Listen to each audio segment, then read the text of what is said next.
Yo, what's good, people? Welcome to the channel where we talk about music licensing, music production, and music business. If you love any of the previously mentioned, be sure to subscribe so you can stay up to date on all my latest content, man. Shout out to everybody that's in the stream.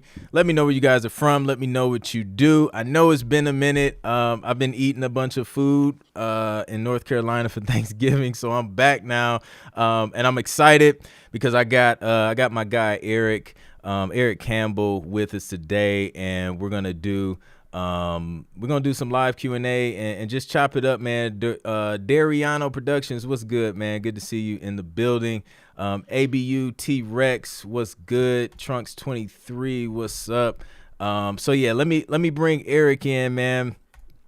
He's a composer, producer, musician, and recently music supervisor, and we'll kind of dig into how that all came about as well. But shout out to Eric, man. Eric, what's going on, bro?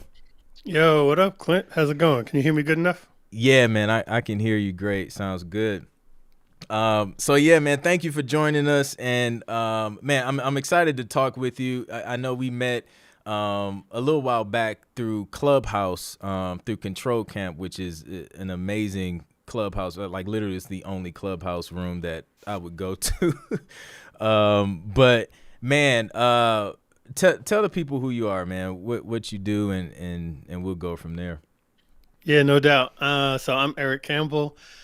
So I'm a songwriter. I'm a producer. I work primarily in sync licensing. So I write music for TV, films, ads, anything that is music synced to picture. And I've been doing that for a little over a decade now. Wow. I'm originally from New York. Lived in Atlanta for the last 15 years, and now I'm in Greenville, South Carolina. I've been here since the pandemic started. And I've been kind of writing, pitching music mostly through music libraries.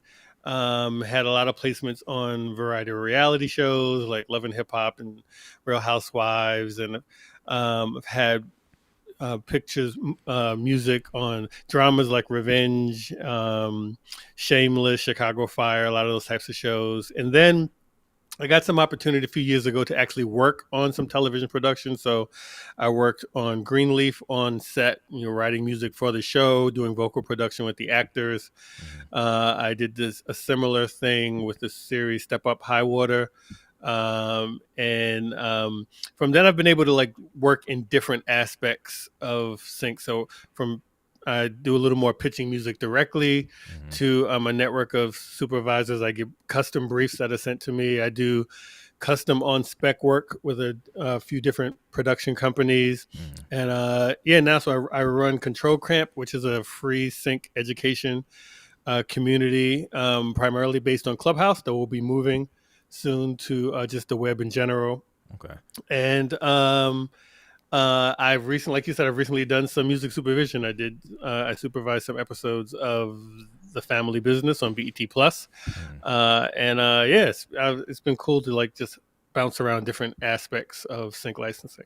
Yeah, nah, that's super dope, man, and inspiring, man, because you tapped and mentioned, man, like at least I don't know, like 4 or 5 different paths you can take just within sync, man, and you kind of experience those different paths and from different perspectives, which is really dope, because I think you bring a unique perspective to the whole sync space, man. So how did you find out about sync? Because I know a lot of producers and songwriters, when we're starting out, the main goal is to write and produce for all the major artists and things like that. Was that your primary goal starting out, or did you just how did that start for you? Exactly. I moved to Atlanta in 2004ish, 2007, somewhere around there. And I moved there because it was, a lot of the music is a music industry city, and my goal was to get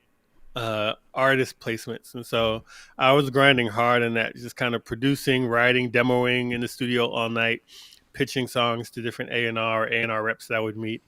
And that grind was slow for me. I did end up getting a cool placement. I did a got a cut on Bootsy Collins albums and Music Soul Child top line, the song that I wrote. But I had pitched so many songs that just went nowhere.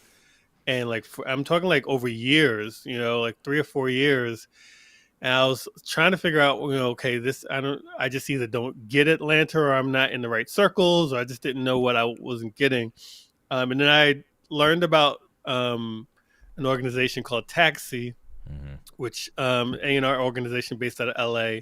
And I signed up for it, paid the annual fee to join up. And just the education I got from that in terms of how music libraries work, how songwriting needed to be different for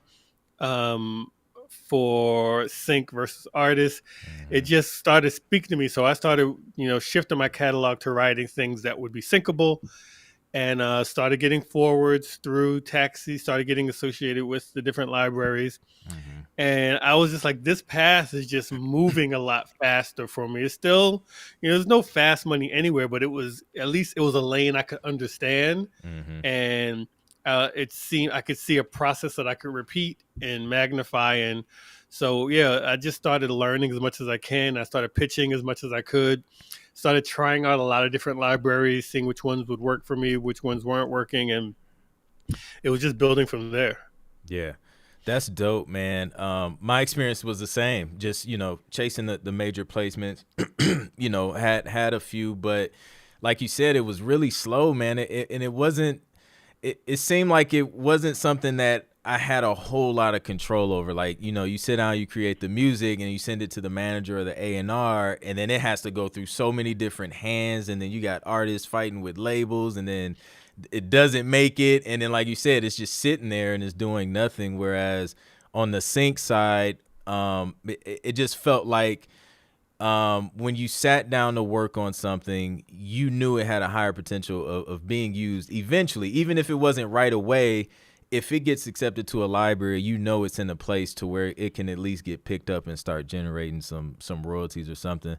You mentioned Taxi, which I joined Taxi too. Was it like 2007 or 8? My music was trash back then, so I maybe got like one forward out of it, and but I went to the road rally, and like you said, bro, like the education that you get there, I think was worth it. Even though my music wasn't ready yet, it really opened my eyes to the possibilities. And it was at that was kind of like the turning point for me where it was just like, okay, this is my goal. Like, this is where, I want to focus my energy. And, I haven't looked back since. So, and a lot of people ask me about Taxi. Is that like a good first start that you would recommend people do now, or?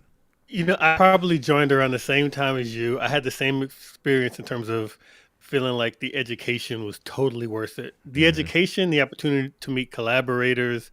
And for me, I wonder if your experience in Atlanta was similar, but for me, the feedback was like priceless, because I'd come from pitching songs all the time in Atlanta to A&Rs and never hearing anything. Like, you meet somebody's like, yo, I'm looking for songs for Rihanna. Like, send me something. You send it, and then it's like crickets. You don't know if the track wasn't right, or the hook wasn't right, or you just constantly pitching with no feedback, no chance to improve, nothing. And so when I got into that system, it was like, oh snap, I can like get feedback, and the feedback actually looks like, I felt like it was relevant. Like, it wasn't just like some random comments, but it was things that I was actually able to feed off of. I was able to actually, and so that helped me I leveled up so much faster just being able to operate off of the feedback. From 2007 to now, at the time, Taxi was the only option, I feel like, in terms of learning, education, finding a community, getting access to pitch opportunities. I feel like there's so much more now. I feel like when I tell people like Taxi is an option, but it's not the only option. Right. I'm so glad I joined it. A lot of people at the time were sketchy about paying an annual fee. I didn't feel like the annual fee was that. $300 for a year and then $200 every year after that. I felt like it, wasn't that big a deal, especially for the education, and especially that it came with a conference. And I feel like, I go to conferences, I'm going to pay $300 for just the conference registration. So Yep. if I don't get anything else but the conference registration, the cost made sense for me. But now there's so many other options. There's lots of master classes. There's lots of coaches. I think at this time and age, just tell people, look around, see what's there. Get on YouTube, get on classes. Taxi can be one thing in an arsenal, but it doesn't have to be the thing. But I totally still think it's legit. People who are worried about it being a scam or anything, it was the main thing that got me where I am today. So Yeah. I do co-sign it that way. That's dope. That's dope. Yeah, my experience was the same as far as feedback from the A&Rs. It would always be like, excuse me, you would send it and then they would be like, this is cool, but like they want to, they want something new. They don't want something that sounds like their old album. And then that would be like it. So you'd be like, okay, so let me try and do. So then you do something new, and then their album comes out, and it's the same thing they've been doing their whole career. I was just like, man, I'm tired of this, man. But you can't figure it out. And then, so I could go on, but like somebody like the people who are pitching aren't really like the decision maker. Sometimes they're 3 or 4 levels below the A&R. They may be like A&R consultants that work with the artists, that work with and so you really don't know where your song slipped the ball. Your song may have never actually even made it to the person that actually makes the decision. And it's just like you said, it's too hard to control that game, unless you actually get real solid relationships, and you can do that, but it was, you got to be in the circles, and that was tricky for me. Yeah, that's how like all of the placements I've had have came about. It was collaborating with somebody who's like working directly on the project, and that's the only time I'll like use take time to actually work on something. Like if I know there's hands on. But yeah, man, that's dope. So man, so you started with Taxi. You got the education and the networking and forwards and then with music libraries there. What was like, I don't know, like what was the goal for you once you figured out, okay, this is possible? Like what was the first placement, and then what was the driving force to make you pursue this as a full-time thing? I think I'm trying to remember what the first placement was. I think I definitely started getting things. I guess I had little successes during the time, and just getting into libraries was one level of success. Like, okay, somebody's actually liking the music, signing it. And then one of the first libraries I signed with probably called me a few months later and said that they placed a track on something random. Like they did a DVD reissue of a series called The Fosters or something like that. Okay. And when they do the DVD reissue, they weren't able to relicense the music that aired on the live broadcast because a lot of music was old and it was different rules then. So they were redoing all the music with independent music. And so they played some of my music on that. And I never even heard the placement, but it was just knowing that, okay, something I did actually landed, like this actually can work. And then I started getting, it was crazy. I did a collaboration with a producer out in Austria, something totally random. It was at the time, Taxi there wasn't really a lot of, like now it's totally different. There wasn't a lot of hip hop and R&B listings at the time. And that's what I was mostly doing.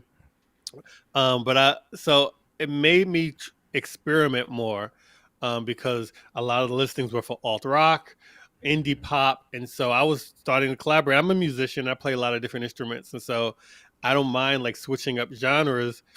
So I got with this producer in Austria that I met on the Taxi forums, and we started doing this alt rock because a lot of the listings at the time were for Black Keys references.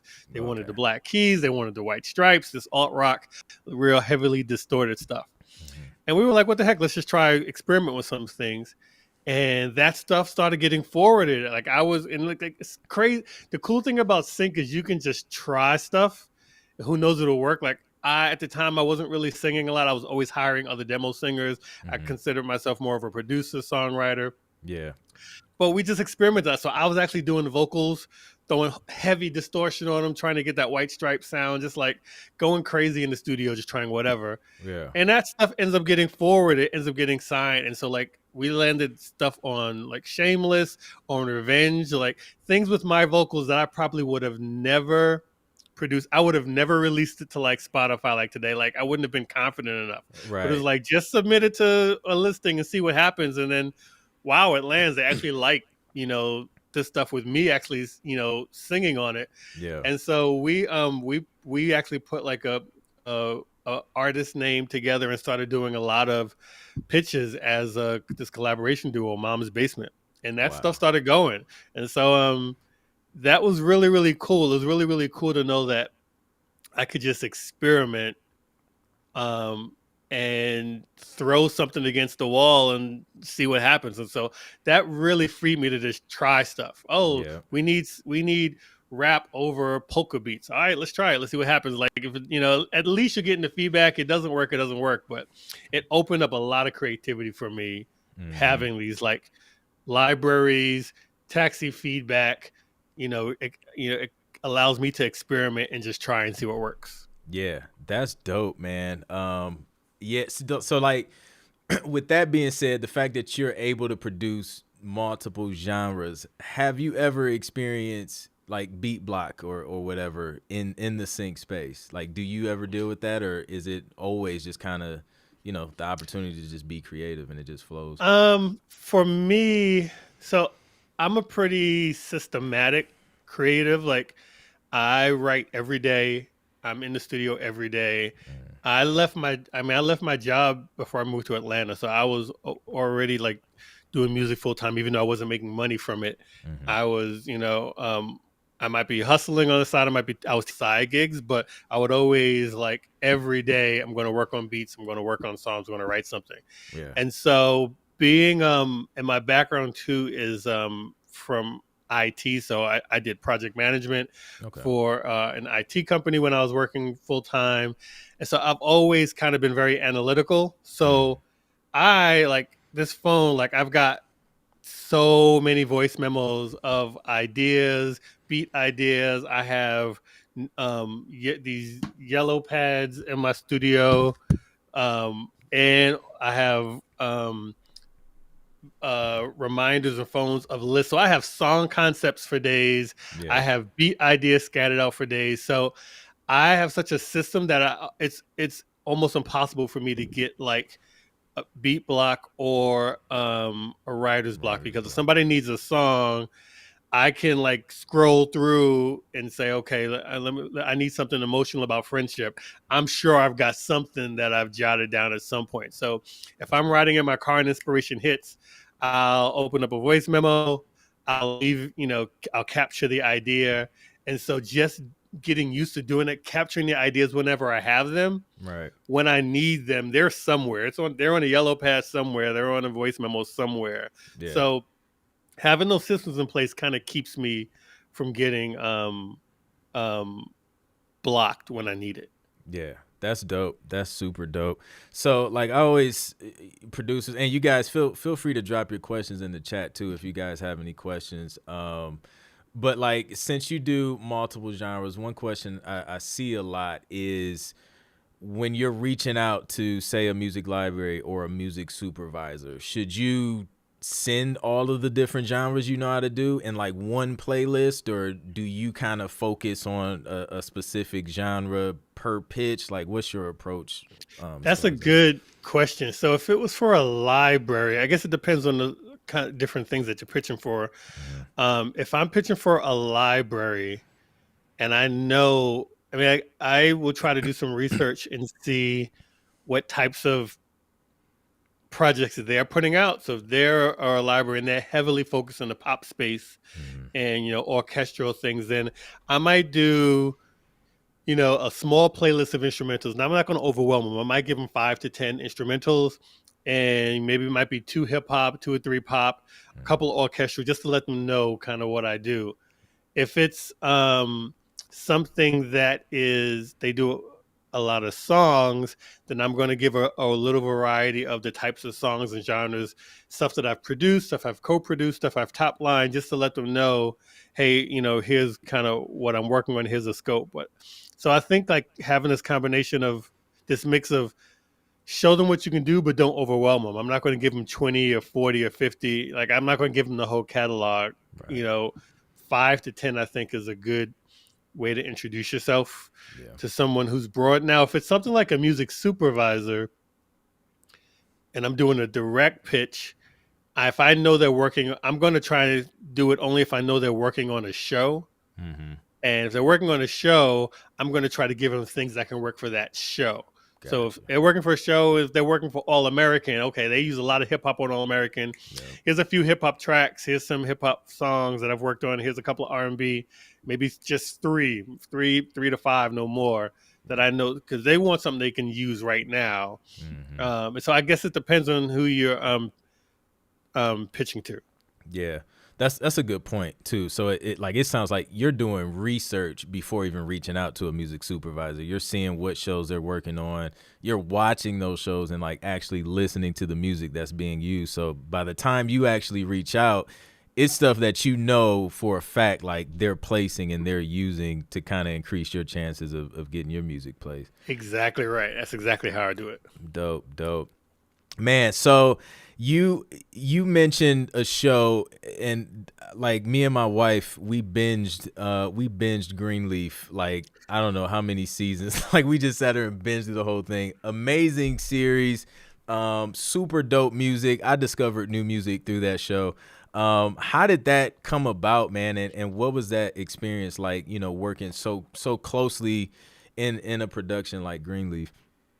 So that was what I've learned on this. A lot of the things that have happened for me in Sync in the last 3 to 5 years have been really like relationship based, very serendipitous. Okay. Like building the networks, building the relationships, and then those relationships lead to whatever. I think with libraries, I was able to be very strategic, find libraries, pitch them.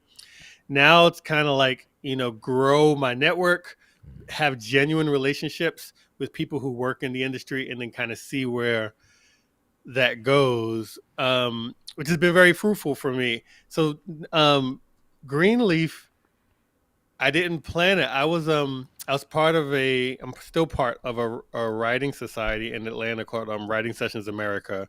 Okay. Kevin Shine is an executive that runs this organization, and they do writing sessions. He educates writers just about songwriting. Again, when I did it, I was kind of looking at the placement route, which is a lot of what they were focused on.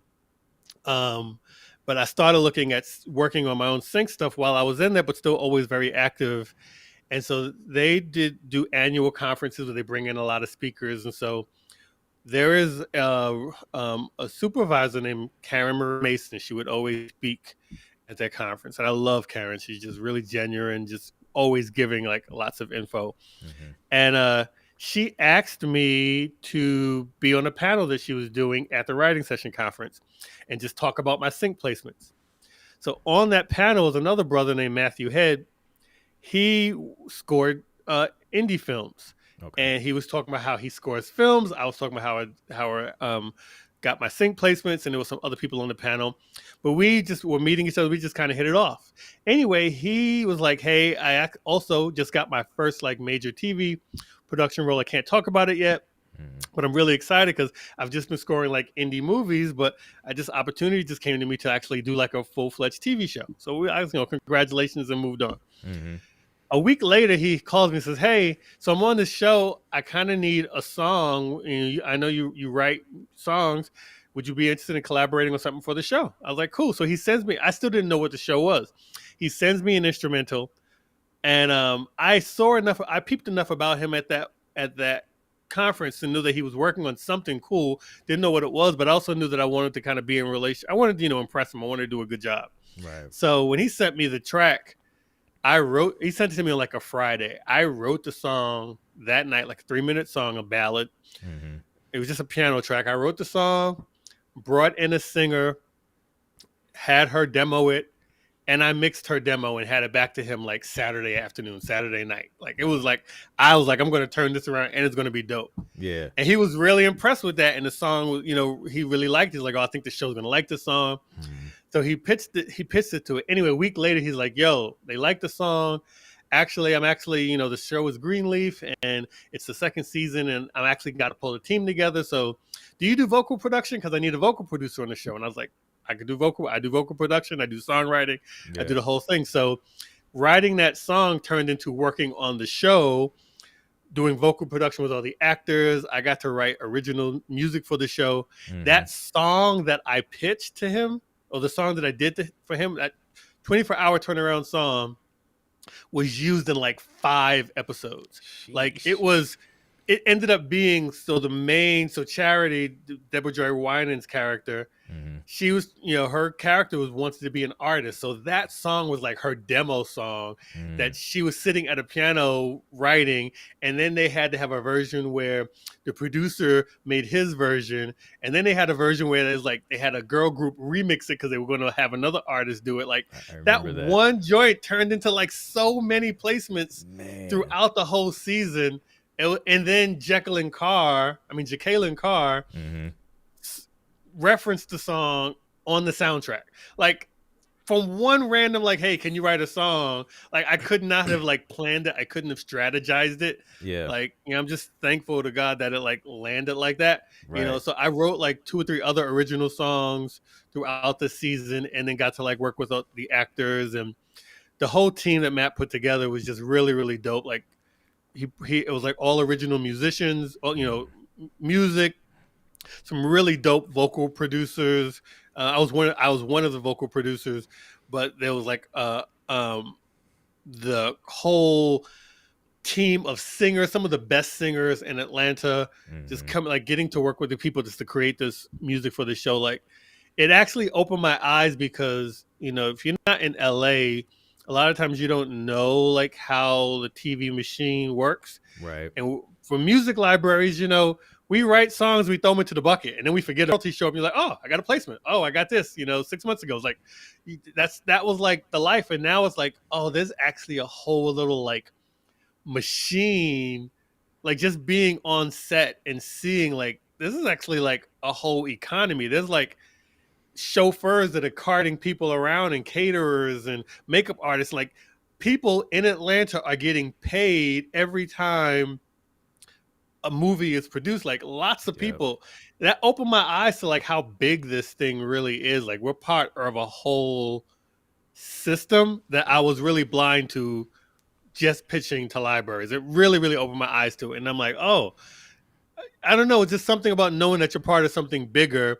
Right. You're part of something that's feeding a lot of people's families, and you're also contributing to making great art. It was really, really cool to just see that part and have that part opened up to me.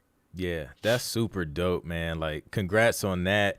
But it just goes to show you too, like, even if someone gives you a deadline, like the fact that you turn that joint around in like 24 hours, I mean, I'm sure he's seen like your work ethic just from that, and it was great. You know what I mean? So like, that's in itself, that's a lesson, man, to just be prepared and over deliver. You know what I mean? Because you never know, and you didn't even know what the show was at that point, right? I didn't know what the show was at that point. They gave me just the instrumental. I knew he was working on something, and I just had a good vibe of him. I think a lot of times in this business, everything is really about relationships. Right. And sometimes people come to you with, an opportunity, but if you don't get opportunities, I believe that what we're really doing is building a network of people to build relationships with. You know what I mean? Like even just you and I, just like you come into control camp and you're always generous with your info. Like you are like, you've got a good vibe. And so like anything like you need, and like you, if I call you, you're like, yep, I always got something. Like you've never not sent a song. Like you've always had a song. Yeah. Like, I don't even know how deep your catalog is, but it seems like if I need something, you're like, hey, I got it right there. Like I think I think this is a people business, and you look out for people who are like good people who have good energy. And that's what I felt from Matt. So it didn't matter what the show was. Yep. We never talked money. We didn't talk, anything. It was just like, you need a song? Sure. Okay, I'll give you a song, because I had a good vibe from him. Yeah. And that relationship has just blossomed. He was the producer on we became friends at the start of the biggest moments of his career. Greenleaf was the first major thing that he got to work on, even though he'd been working with indie films for the past 5 or 6 years and even got an Emmy Award working on an independent film. Greenleaf was his first major show, and from then he's gone to do Step Up High Water, which I got to work on. I got a Neo placement from Step Up High Water because of my relationship with Matt. Wow. Matt also is the producer for P Valley on Stars. That show. He is the composer for The Family Business, and now because of that, I'm in relation with him. I'm doing some music supervision on that show. It's all about relationships and having genuine relationships. Those relationships have led to so many opportunities. And if you talk to him, his story is exactly the same. The people he is getting work for now, in fact, the production company behind The Family Business, Matt started doing their independent work years ago for little to no money. He was trying to learn to be a film composer. They had independent films. It was like, yeah, I'll score your films. Money was nothing. Right. And he's done so much free work, but now that person, he met them when they were starting, and as they've come up, their relationship is so solid. He's been doing all the indie movies, all their BET Plus series shows. He's their guy. Yeah. And so this is a relationships business, and so it's really worked for me.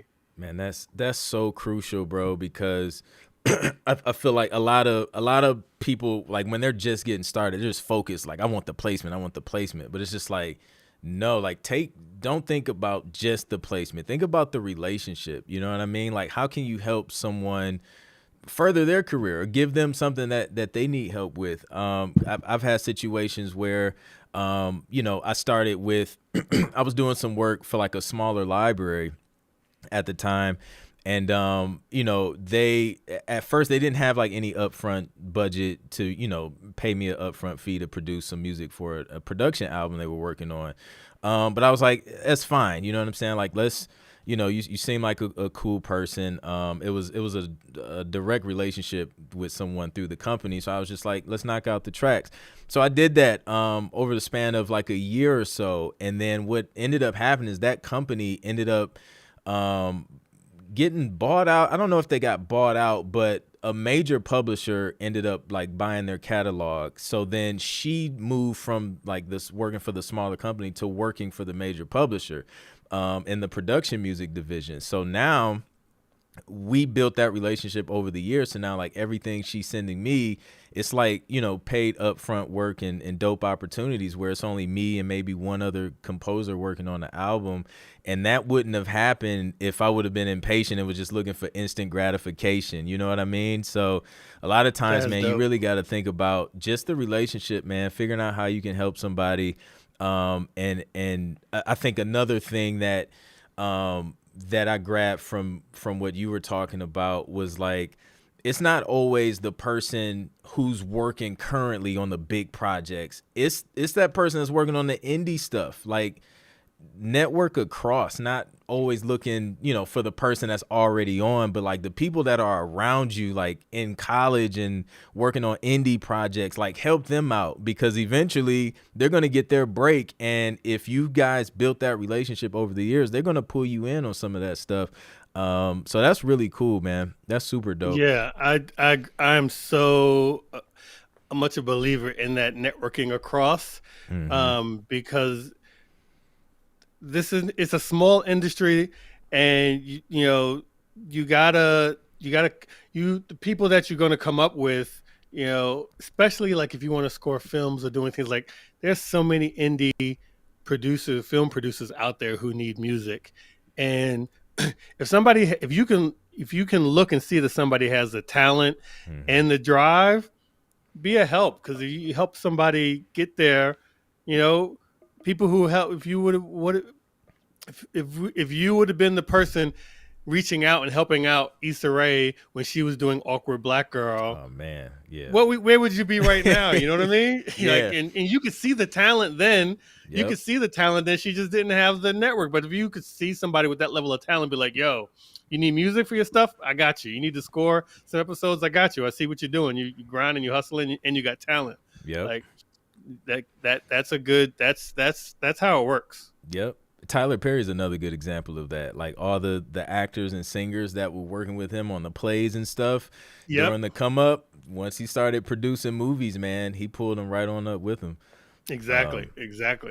So yeah, man, we got a few questions. Let's dig into some of these. J Mo says, "Does Eric do trailers? Wondering if it's good to try. Do you do trailer music at all?"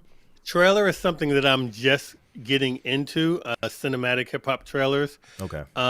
It's not something that I've placed yet, but it's something that I've learned about in the last year. I actually have a production team that I put together, and we're doing like big, epic cinematic hip hop. Okay. It is definitely something. So the cool thing about doing what I've been doing with Control Camp is I've been able to interview lots of people in different aspects of sync and just learn kind of what works. And also every lane of sync kind of has its own rules, its own, strategies for getting on, its own production rules. And trailers is definitely one of them because their sound selection is so much higher than like mainstream commercial music. So the VSTs are very specialized. A lot of them are more expensive than, what we might use if you're using stock equipment or even stuff that that everybody buys. You can't necessarily download some of these sounds off of Splice or Arcade. You have it's a lot of specialty, like getting those big brass sounds and getting those authentic strings. A lot of time you need to kind of step up your sound selections to really compete with what the trailer companies are doing. So it's definitely a space that I recommend people look into, but it's also something that it's something that, like everything else, you want to research the area, you want to research the sound, but it's also one of the things I talk about a lot. That's it's one of the areas that still have pretty high budgets. A lot of everything in sync doesn't have the highest budget.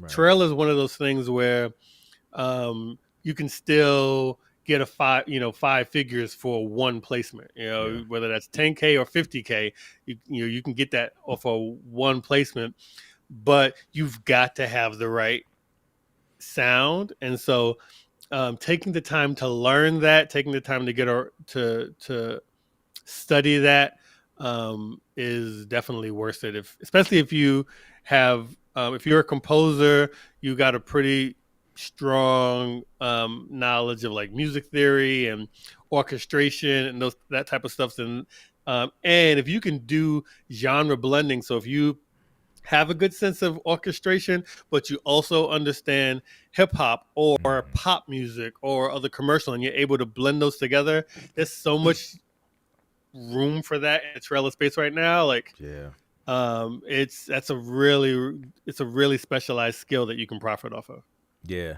I haven't dug deep into it, but I did have the opportunity. I got a request for like trailerized R&B. And I guess how we did it was, they commissioned me to create like the R&B track with kind of like the trailer format, which was a completely different thing for me, like based, coming from, the background production music and songs and things like that. It was completely different. So I had to like literally study trailer structure and format and kind of format the track that way. But then they took the track that I produced and then sent it to like a trailer composer to like do his thing. And man, they like, yeah, it's a whole nother art for real. That's how my team is kind of like that. I have a couple of hip hop producers and I have a couple of trailer composers, and so they will tend to like the hip hop producers might start a track, then the composers will come in, trailerize that track, and then we'll put an artist on it to top line it. And so, because it's hard, it's so much knowledge. Like you can't. There are a couple of people who can do the whole thing by Yeah. themselves, but it's good when it's a team effort because trailer people who know orchestration don't necessarily know hip hop, and Hmm. vice versa. So putting them in a room together, you can get some real good magic. Yeah, that makes sense. um, Somebody said, what kind of Z-Man, shout out to Z-Man, what kind of movie genre is best for instrumentals? I don't know that there's any best. I think they're just like with TV, they all use them. If you use, I mean, the question is if you what kind of instrumentals genre wise you do. Like, so if you do, you know, hip hop or pop, then you're trying to find. Even then, it's not a particular genre. Of course, if you do hip hop, then urban urban movies, whether they are dramas or action or thrillers, all could use hip hop if they're set in an urban environment. But really, any kind of movie can almost use anything because a lot of times it's based on a scene. You could have a romantic comedy like Bridesmaids, Mm, and all of a sudden there's a club scene where they're all like, "Hey, let's go to the club." That club is going to need it's going to use hip hop, or it's going to use a club bang, or it's going to use EDM. And so a lot of times, or they in the movie they might want to do a girls trip to Mexico, and all of a sudden they need reggaeton for yeah. that scene. So a lot of times it's scene based, not movie based. It's just based what that scene is and what that is doing. It's hard sometimes to pick as a producer. I would just kind of look at what and I know you talk about this all the time, Clint, but just researching what's out there, Yeah. researching what shows are going, using sites like TuneFind to research what TV shows are currently using, and just being a fan of movies. Like if you want to Yeah. make TV for movies, you got to be a fan of movies. You got to watch them, Yep. but then as you're watching them, you got to take notes. Like what am I hearing Yeah. and what I'm watching? What am I hearing? The biggest change for me, I was always a big person who muted advertisements when I'm watching TV because I hated commercials. Right. And now I'm like, oh, turn the commercials up. Let me see what they're using. Like I had to switch to like actually paying attention to see, is this commercial using music? What kind of music is it using? Like watching totally different. It's a different way of watching. Yeah. Yeah. I agree, dude. It's funny because like if my wife and I are watching something like a movie and I'll make mention of the music and she asks me, she's like, are you working right now? And I'm like, I'm always working. yeah, exactly, right. So yeah, man, that's key, man. Just watching, well, kind of watching, listening. What, the kind of music that you want to do. And my wife Um, is real patient. We're supposed to be doing like we're doing a Netflix date night, and then I pause it and rewind it, and then Shazam because I got to figure out what that was in the middle of the movie. But exactly, I do it all the time. indeed, man. Assign the producer. Wait a minute. Okay, here we go. How long do you keep your stems? Do you have project files from 10 years ago? That's a good That's a question. really good question. Yeah. All right, so the correct answer for me is indefinitely. I should be keeping stems indefinitely, Mm, and I should have project stems from 10 years ago. I've learned so much more recently on how I've changed my process mhm. because actually just this weekend I signed a song. It's a little annoying thinking about it. I signed a song with a library in 2013. Okay. Those people hit me up this weekend. Now I've got a placement with the song before, but they hit me up this weekend talking about, hey, you used a word that really is censored. Can you send us a clean version? I'm Oh like, dude, I don't wow. even know what the session is like in this song. Yeah. And so and so I wrote it in 2013. I used the word even at the time. We weren't as sensitive about it, but I would never use it now. But I should, I use the word that refers to. You might refer to mentally handicapped Okay. people, and I use it in a punk rock song, so I was using the kind of a punk context, Mhm. and it was no problem then. But now, like if we're gonna pitch the song, we might need a clean version. But I'm like, dude, that was written in 2013, and you got but it'd be cool to catch it then and ask us about the clean version. Yeah. Yeah. And so I had to go back, and I didn't actually have like a vocal stem at the time. We just did an instrumental stem. Okay. And I opened. Fortunately, I did do it in Ableton, but it was an older version of Ableton. But 4 of the plugins I didn't have anymore. So when the sessions open, it's like you don't have these Waves plugin. You have these plugins. So Yep. I'm in there trying to figure out how to hack my way into like remaking a sensor version. It took a little. I had to do some workarounds, but I got them a clean version. Yeah. But what I do now for my stuff, I do stems. I do keep them. I always do the full instrumental stem. I do the acapella stem. If it's explicit, I will do a clean version and plan to keep those stems always. I have them bounced out as high res WAV files, keep them in my Google Drive, and they're there. Yeah. But what I've started doing with Ableton, I learned from a mix engineer last year, was I will actually take my production sessions, freeze and flatten everything before I start mixing. It takes a little extra work. Okay. And I'm not always consistent with it, but in my mind is the way to process your work is if I'm producing something and I've got my drum racks and I've got all these plugins and sounds and stuff, do all that stuff. And when I'm ready to mix it, flatten everything and mix everything from the way, like commit to this is how the sound is going to work. Gotcha. Mix everything from the wave, from the actual audio files, Okay. because audio files, I can open up that mix session 10 years from now. Yep. Doesn't matter whether, and then when it's time to, ideally once I've mixed everything, if I have to go back and touch up that mix, then I should, theoretically, I'm still working out this process, I should also do another freeze or have some final flattening. I have to think through this part. But the process should be having my things ready so that 10 years, 20 years from now, I can open up these sessions. Because here's the thing that I'm just learning. I've been doing this for over 10 years. I have so many songs that did not get placed from 2000s. Yeah. But you know what a lot of people are asking for right now? They're asking for 90 songs and they're asking for 2000 songs. Yep. And so all those songs that never got placed, I can start repitching them now. And I didn't realize that like this is the only field where like you can hold on to your stuff and it can be used over like any movie that's based in the 90s, like look at Power. Not Power. What's the other one from the Power spinoff? The one that's based in like 90s about the kid. I can't think of the name.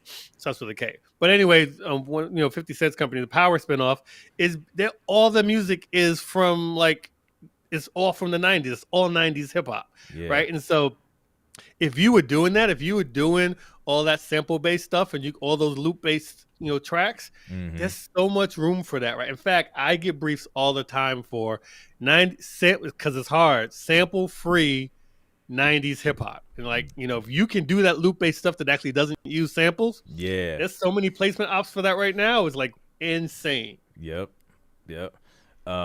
Man, dude, that's huge. Man, just being able to hold on to stuff and it circle back around, because it always circles back around, man. Trends and sounds and things like that. Or if it's just a movie that's just set in a certain time period and they need that kind of music. But I started doing the same thing as you, man. Like now, because I had that same situation happen. It was an old track pitched and signed years ago. They came back and was just like, hey, we're using this track for a promo of this new show. Anna's going to be in the show. But we need you to, to change something. And I was just like, I'll open it up and see where it's at. And it was all MIDI. I didn't print it out as WAV. So I had to go in, I had to swap out some plugins to get it to sound as close as possible to the original. And I worked it out. But after that, I was just like, I'm printing waves and creating like another version where if I had to open it up, the only thing I'll probably have to change is just the plugins on my mastering chain. Exactly. And that makes life so much easier for us. So much so. Yeah. Let me see. So we got another question from Dariano. Let me see. Oops, I accidentally. Let me see if I can find it. It was a good one too.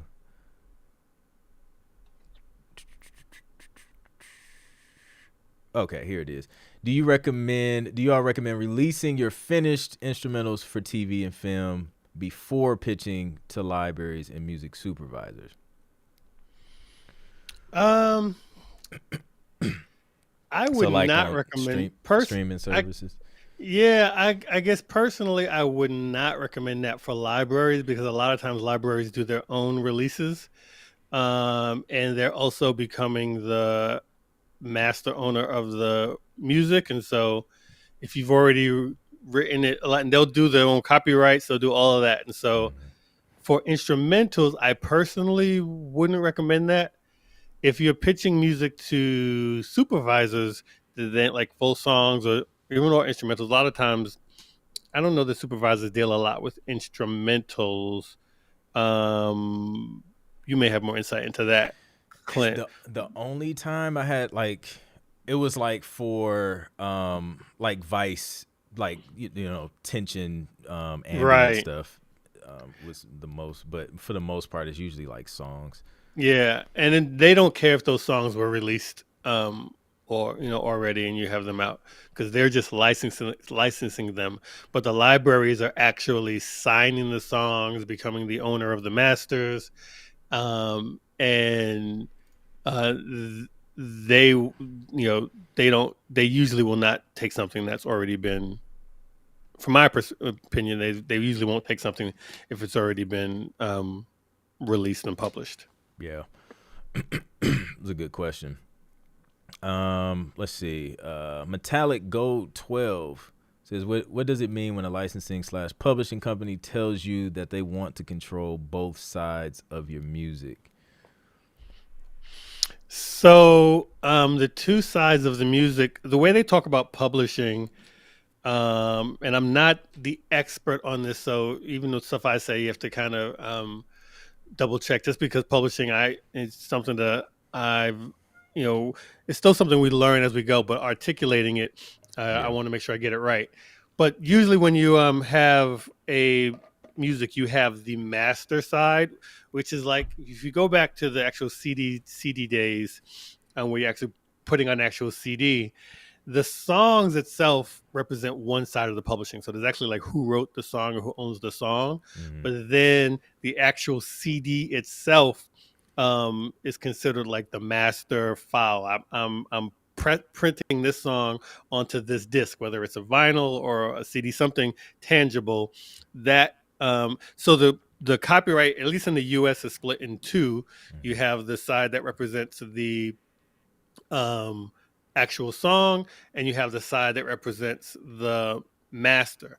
Even on the songwriting side, there's two sides because the publishers has its own share of that copyright, and the actual songwriter has their share of that copyright.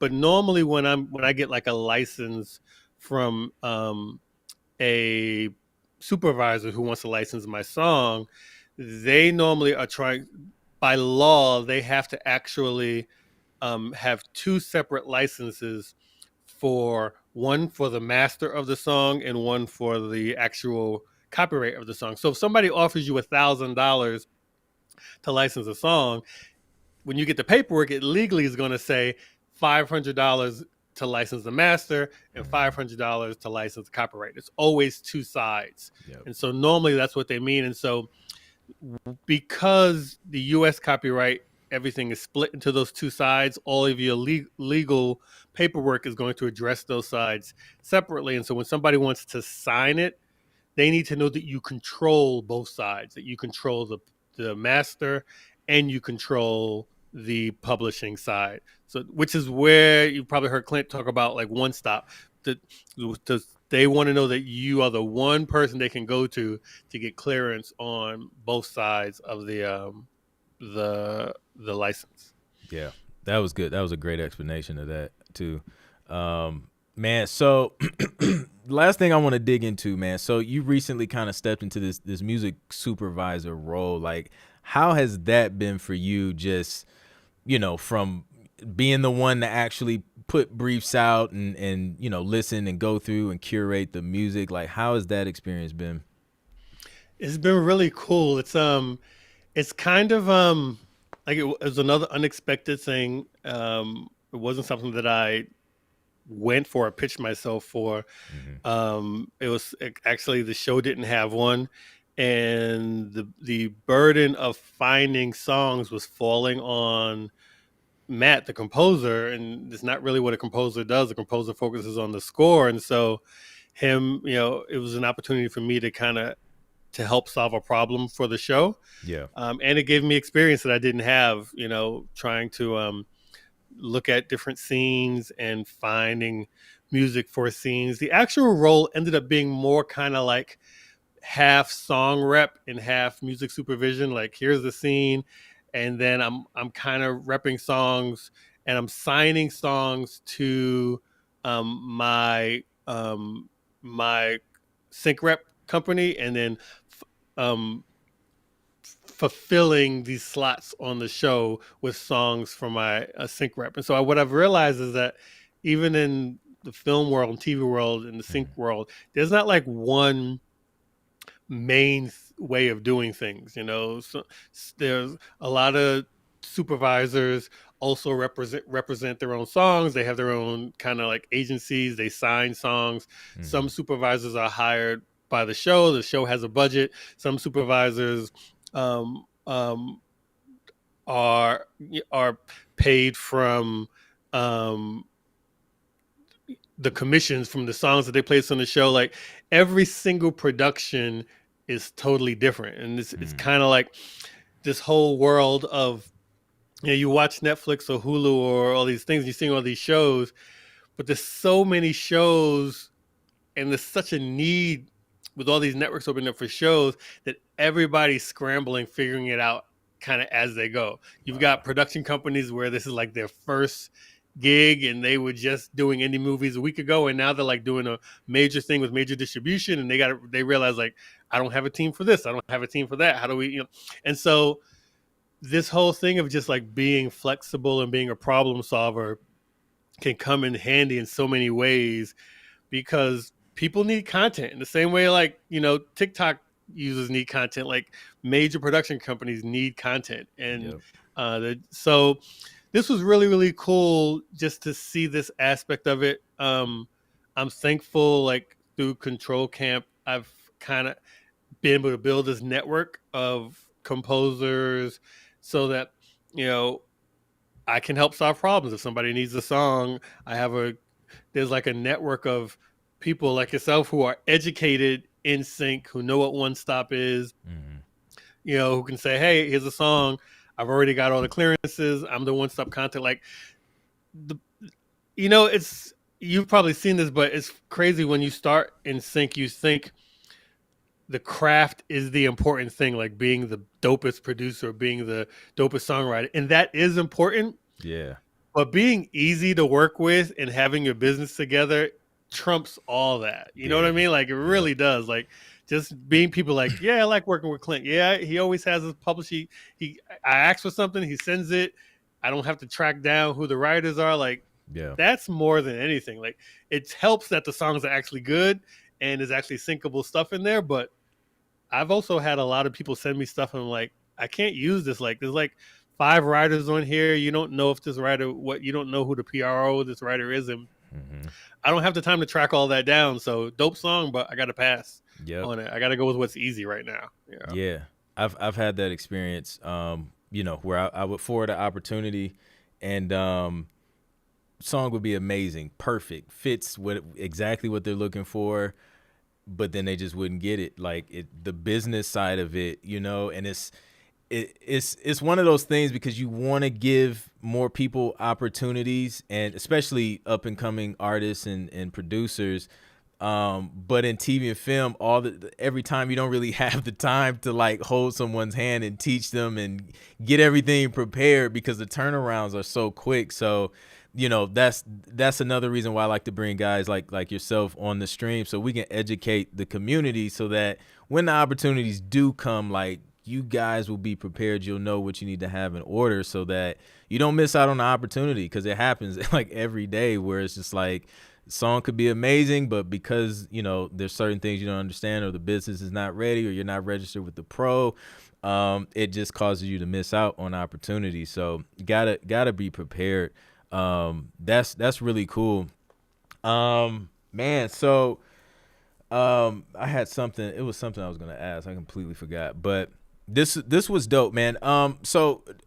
Somebody asked, what company do you work for? Like, so do you accept submissions? Like, how does that work for you, or is it more so you just kind of keep everything within your team, or how does that work?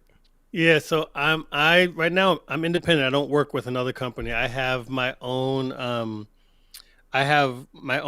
sync rep company that I run. It's called Sus3 Music, Okay. and then I run a sync education community called Control Camp, which is CTRL Camp, and you can find all that on Instagram. Control Camp is also on Clubhouse. We're actually doing a room tonight. Clint is often in our rooms, kind of sharing information. And so what I normally do, Control Camp, we do like a lot of education, just kind of sharing information. I also do listening sessions, so that's the best way. I try to do listening sessions in our clubhouse room on Control Camp. I do them on Instagram Live sometimes, on TikTok Live sometimes.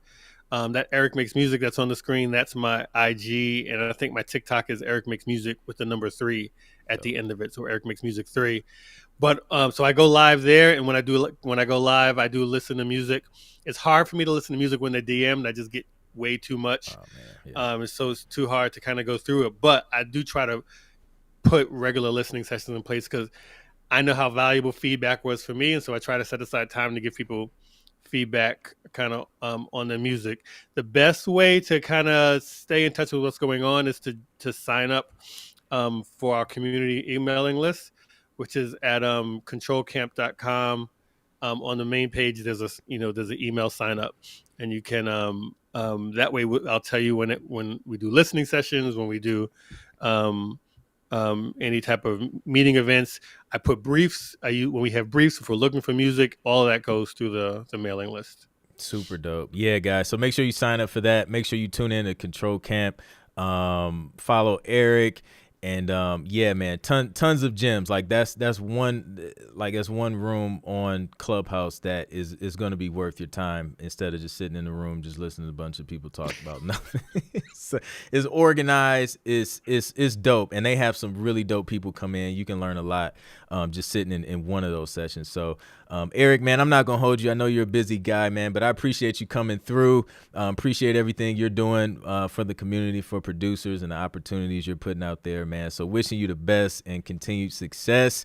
And Appreciate you. Yeah, man. Any last words of encouragement, man, for the people? One, I appreciate you, Clint.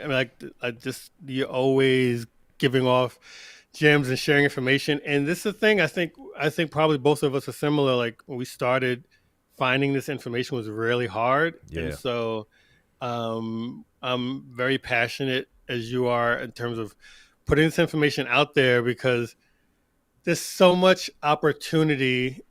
I wish that I would have learned about sync and music. I think so many of us, when we're young and we look at the music industry, all we know is the major industry. We know getting signed to a record label, getting signed to a major publishing deal, getting on a big album, getting on the radio. Like that's the only aspect of the industry that we see. And there's so many other areas that you can make a good living. Yeah, we might not. It's not this.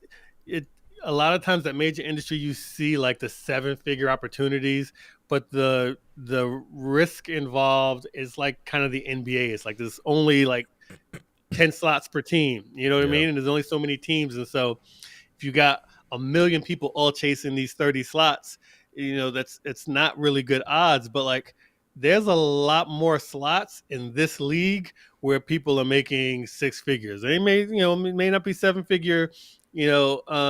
Everybody may not be millionaires over here, but there are people feeding their families in this lane. And so just learning about it, learning, how it works. I'm real passionate about just sharing the information. So I appreciate all the people that have been tuned into the chat, that have that much information, that have that much curiosity around it. I just want to encourage you, learn it, dive in here, because there's a lot of opportunity, especially now with all the streaming networks taking off. There's so much need for music. Like, this is the time to get in it. Indeed, man. Indeed. Thanks again, Eric, man. Thanks for everybody for watching the stream. If you liked it, make sure you smash the like button. Make sure you like, share, and subscribe. I dropped the link in the chat so you guys can sign up at controlcamp.com. Make sure you guys do that. And indeed, man, Eric will be in touch. And everybody have a dope week, man. I'm out. Peace. Peace. Thank you, man. All right. Peace.